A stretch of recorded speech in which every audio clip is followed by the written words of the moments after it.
postgame here. We'll start with a statement and get into questions. Well, it wasn't pretty. I could kind of almost feel this one coming a little bit since last Sunday to put the Kansas game behind us and flip the page into Central Michigan. I knew this was a team that, just because Coach McElwain and his staff, Coach Akey on defense, they don't back down from competition environment. So knew we had our work cut out for us. Unfortunately, I think we made it a little more difficult than it needed to be. But as I always say, I think these teachable moments come a lot better on the end of the victory than defeat. So I know we can make some things happen. Give a lot of credit to them. I thought our players persevered, especially the second half, to come out and play the way they did was fun to watch.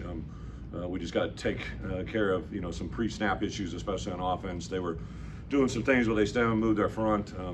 We got some new personnel groupings in there, put some guys in different positions. Brendan Henderson is a guy we've been dying to get on the field, so threw him in a tight end number, which was awesome to get him out there on the field. Ironically, this officiating crew was the crew that last time we were together was at Wisconsin, so had that whole shared experience. Was fun to work through that. I think that's probably what started us off on the wrong foot today as it was, but I thought Luke Altmaier did some really good things, made some improvs, again, made some deep balls. Zakari continued to catch the ball. Pat Bryant, it was good to get Josh McCray involved. The way the game had kind of played out through these first two, we hadn't been able to get him out there. Again, in my experience as a head coach, when you have running backs that are different, right, different pace cars, different skill sets, to have Caden in there, then to pop Josh in there, and then to pop Khalil in there. Khalil's got that little sidestep shuffle that's really impressive to watch. Super excited. I thought our defense was resilient. Gave a special shout out to Aaron Henry. I know that began to break in the media. He actually, I was in my office late Wednesday night. He came in the room and unfortunately lost his sister right in the middle of the week.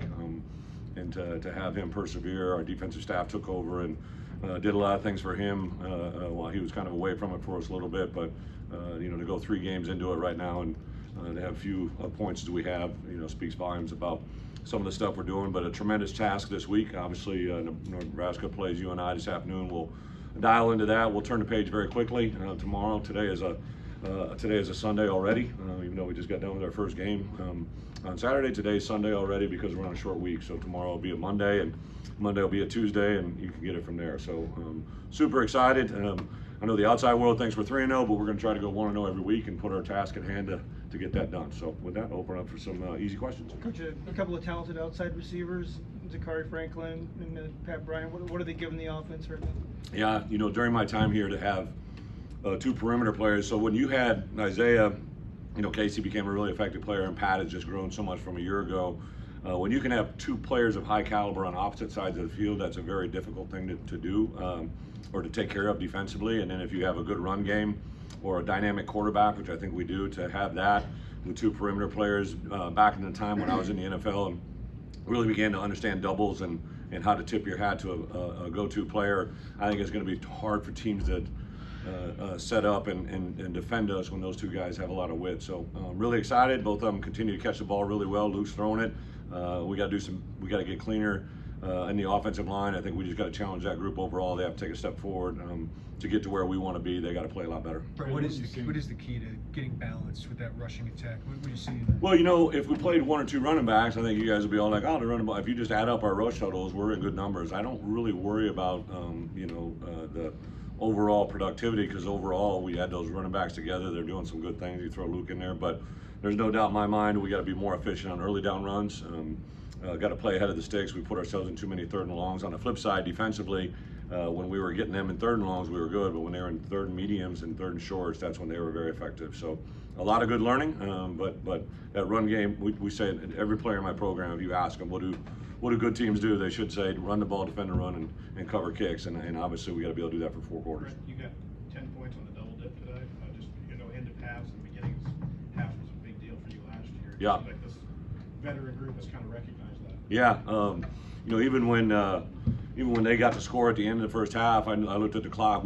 Ben Miller is an incredible good job for me of working kind of analytics, and he and I meet a lot during the course of the week. Ben's value has been unbelievable for us. I give Josh and the administration a lot of credit to keep him and put him in an environment where he can just help me on a daily basis. He was all over it.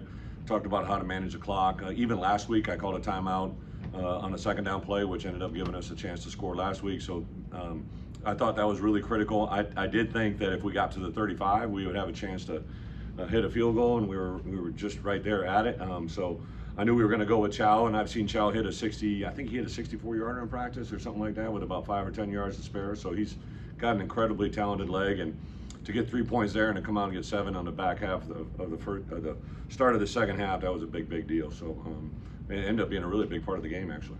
When you talk about challenging the offensive line, what are you seeing from them through 3 games to this point? Well, first off, they're very talented, right? Like from left tackle with JC Geske, when he's playing well, plays really well. Josh Kreutz is a very good football player in this league and has played a lot of good football for us.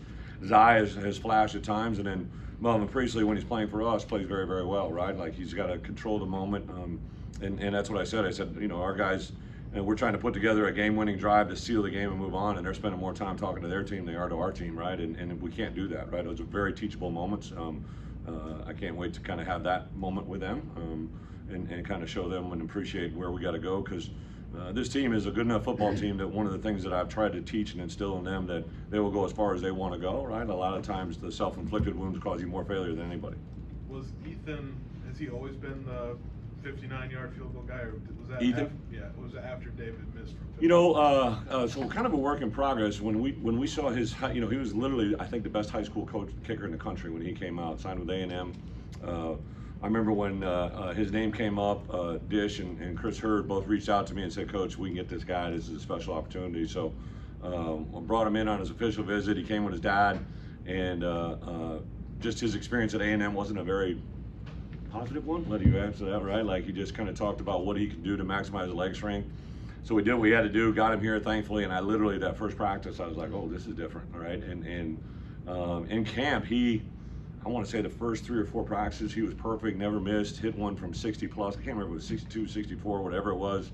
And then actually had a little soft tissue injury pop up, so that's why we kind of backed off a little bit. Then David had just been hitting the ball so well, and then it was fun to see David have success with Chow today, so it's hopefully a 1-2 combo that will be able to pay dividends for us. Brett, Seth, and Gabe really felt like they dominated this Yeah. game for a long time. Just what does that mean for your defense when those You know, guys are doing that in the secondary? You know, ironically, right, these first 3 teams that we've played, I've had a pretty good relationship with these coaches, so it's kind of been fun for me to talk. I know if you really watch college football, you realize how much coaches talk to one another, right? So when we got done with Eastern Illinois, when we got done with Kansas, and I know Coach McElwain, like one of the things that commonly comes up is just those 2 guys on the edge, 9 and 17, they're hard to handle. They play a lot of power, a lot of strength. We do a lot of different things with them. It was fun to see Gabe have some production today and see that go forward. Just really excited about that. What more One more after this, maybe. What more can your defense do when T-Rod is maybe getting the kind of pressure he is? Yeah. In the middle? So it was fun. I tend to watch things through a different lens, and so Tuesday's practice, I'd made a cut up of everybody's individual time, which is their time with their players.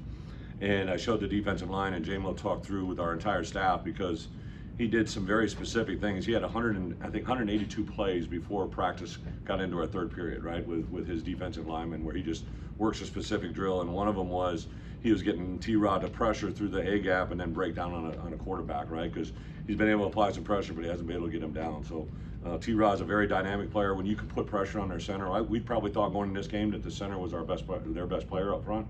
So we really want to get after him and see where it goes. Coach, you keep talking about the More time 1-0 after this. each week.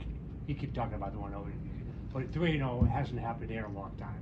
Just what's that mean to you guys overall? You know, I appreciate that, and I know that our guys will hear it, but I've literally just been hammering them. You know, I make 3 keys to victory every week, and our first one this year was 1-0 mentality. I think it's not just rhetoric. I think our guys understand it. Even though I knew today was going to have some speed bumps, I just knew it. I mean, it's just part of being a coach. I've been doing this for a long time, and I knew those hiccups were going to come. But it was interesting. So we moved up our because we had a 7 a.m. We always have a pregame meal 4 hours from our first game, right? So when you have a game at 6 o'clock, it was at 2 o'clock, 7 o'clock, 3 o'clock. Well, those are in the afternoon.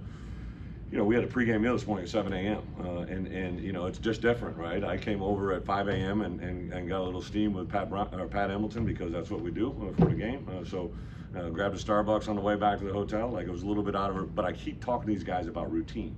Okay. Like, the more you build a routine, the better you're going to perform, right? And I thought it was interesting last night. We moved our bed check up from 11 o'clock to 10:30 because I wanted to let them have 8 hours before we woke them up, right? Trying to give them 8 full hours. And a simple rule in our hotel: if you'd latch the door because you've gone to sleep, you can just latch it, and then the coaches will come in, see if they're sleeping or in their bed, and they'll go. So I believe we have over 50 rooms, and all but 3 rooms. I think Luke was up brushing his teeth, so he's got great hygiene apparently. And then there was an outside linebacker room where they're both sitting in bed watching TV.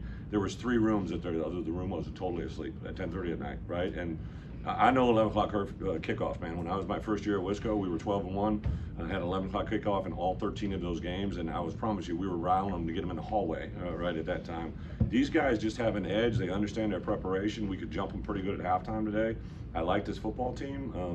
I think they're going to be very excited to prep this week and go to Lincoln and see exactly where we can go. So it looked like Luke was operating pretty well with that RPO Mhm. today. What do you like about how he's orchestrating the offense from that part? You know, Luke is, as far as I'm concerned, like one of the greatest things Luke brings to the table is he has a great understanding before the ball is snapped. He really understands coverages. I meet with those guys a couple times a week, and Barry's in there sometimes, but a lot of times if the quarterback's talking, I want to hear them talk, and just the volume of his voice, but also Donovan Leary and Kirk, they actually give a report and they talk to Luke, right? They empower him. And those guys are talking about so many things that they read pre-snap. I think it's very impressive to see that thing kind of play out, right? And they know the strength of that room is in that room. Obviously, Luke's on the field, but Donovan and Kirk have been awesome to prep him, and Art Sikowski's been a tremendous asset in that room overall with Barry, which has been fun to watch. Thank you, guys.